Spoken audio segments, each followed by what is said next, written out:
Hey guys, welcome back to J&J MMA. A little late on this video, been a busy week. We gonna get at it. Today I just want to talk about the main card of UFC 312.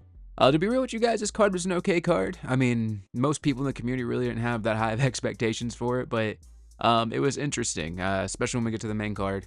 I want to give some shout outs to the prelims. If you want to skip right to the main card, I'll put timestamps down in the description below.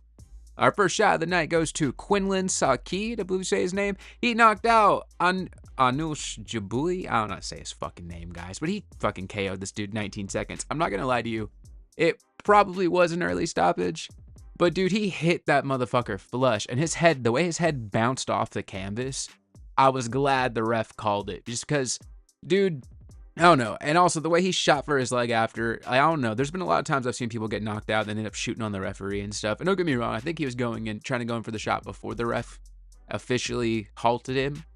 But I don't know. I think it was a decent call. It could have gone on a little longer, but at the end of the day, the homie got his shit rocked. So shout out to Quinlan for getting the KO.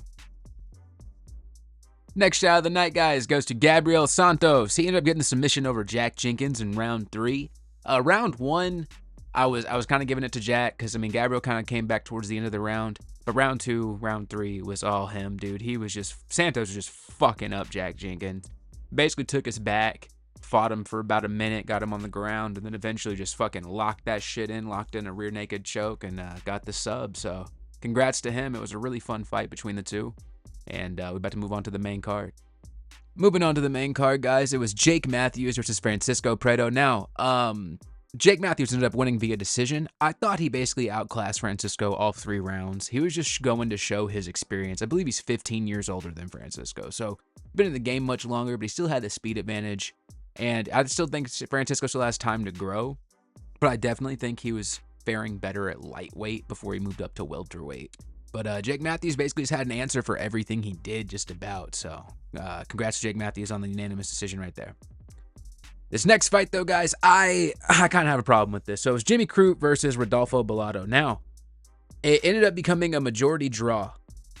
And when I first watched the fight, I was kind of like, okay, I'll go back and rewatch it.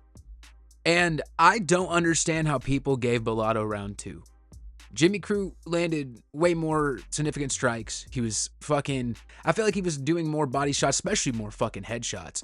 All Bellato had going for him in round 2 was he kept landing fucking leg kicks. And yes, leg kicks can be devastating. They are. But Jimmy Crute didn't fall. He didn't he didn't get a takedown on him or anything. Like, Jimmy Crute's legs, yes, he would back up and he was kind of slowing down, but it didn't significantly impact the fight in that round. And I just don't understand, because literally for the first about 3 minutes of that round, Jimmy Crute was just kind of beating his ass before he started like throwing any offense back. And, you know, I'm seeing the tweets on the TV where every fucking people go, oh, round 2 is Bellato's. I'm like, how the fuck? You know what I'm saying? Like, for real, like, I don't know. I thought Jimmy won the fight. That's just me because I'm thinking about it. And the judges gave him a 10-8 round 1. And that means they gave round 2 and 3 to this other motherfucker. And that don't make no damn sense, especially round 2. Round 3, you can give to him. I get you give round 3 to him. But how the fuck did Jimmy not get round 2?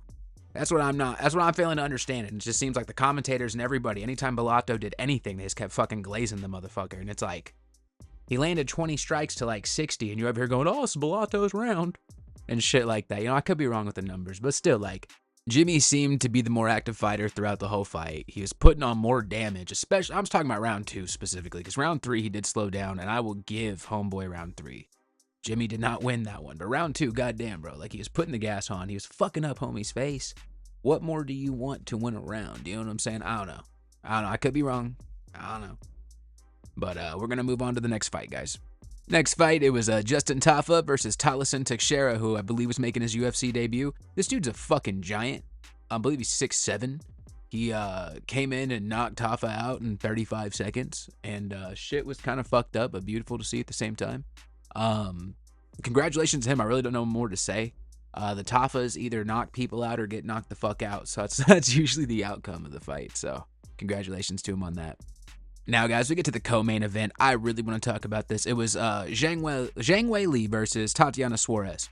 Now, everybody kept sucking Tatiana off being like, oh, she's undefeated. She has these wrestling credentials. She's going to come in. She's going to beat Zhang Weili. We're going to have a new champion. And Zhang literally put this girl in her place. Like, I mean, stuffed like about every takedown this girl went for, except I believe for one. And I think Tatiana went for something ridiculous, like 12, 13, 14 takedowns. And Zhang just kept stopping her. Zhang had something crazy, like some crazy output of like almost 300 strikes. And Tatiana only had like, I think it was 90, maybe 100 throughout the whole fight. These aren't significant. These are just strikes thrown. And it's just the output. Zhang, I don't know. I feel like a lot of people count her out because they think of the losses she has had in the past. But she has definitely grown from that. And she has improved her game. And I don't think, like, she's the fucking strawweight GOAT. Like, there's no ifs, ands, or buts. And that's nothing anybody's going to argue. But it just, I think Tatiana disappointed a lot of people. Disappointed a lot of parlays.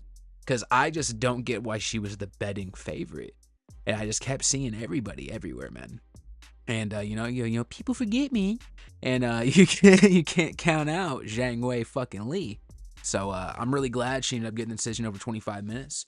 And, yeah, Tatiana get good. You know what I'm saying? I mean, Tatiana is good. I've seen her. But the thing is, the women's divisions are really weird. Because it'll be like the top 5 are like genuinely badass women. And anything below that, they're just all a bunch, they're mid. You know, a lot of them are, respectfully. Like, there are some really talented ones out there, but these rankings sometimes don't make sense when it comes to the way that the division is set up. But anyway, Zhang Weili, still the fucking champion. She deserves to be. And we're going to move on to the main event, guys. Dricus du Plessis versus Sean Strickland 2. They're running it back for the title. Here's the thing, guys. Sean Strickland doesn't know how to fucking evolve as a fighter. Like, I like Sean, and I've been liking Sean. I'm not going to hop off the train yet just because he keeps fucking things up. However, I just feel that, you know, he didn't do anything different. Dricus was out throwing fucking kicks and shit, going for the head, the body, the legs. He was doing some shit that I didn't even think, I don't know, I didn't expect Dricus to do what he did out there, especially with the leg combinations he was throwing. Well, not combinations, but the different leg kicks he'd throw and things like that. Because last fight he kept going for takedowns. This one, I believe he only shot for 2 in the entire fucking fight. And, I mean, Dricus just schooled Sean. Like, the last time everyone was like, oh, this is close. Like, I thought Sean could have won the last fight. But this one, dude, like, it was just 5 rounds. Dricus putting it on him. And I just saw yesterday, like, Sean's coach was not necessarily talking shit, but just being like, hey, man, you know, if you don't want to be a champion, just want to make money, let me know. Because I agree also, but also, like, as his head coach, it's like, damn, brother, you're trying to... Don't you the one trying to help your fighter evolve, but also if your fighter's bullheaded, you can't help that. So I get it. It's just, I don't know, man. It's like, I get Sean kept doing what got him to the dance. He won the fucking belt doing it.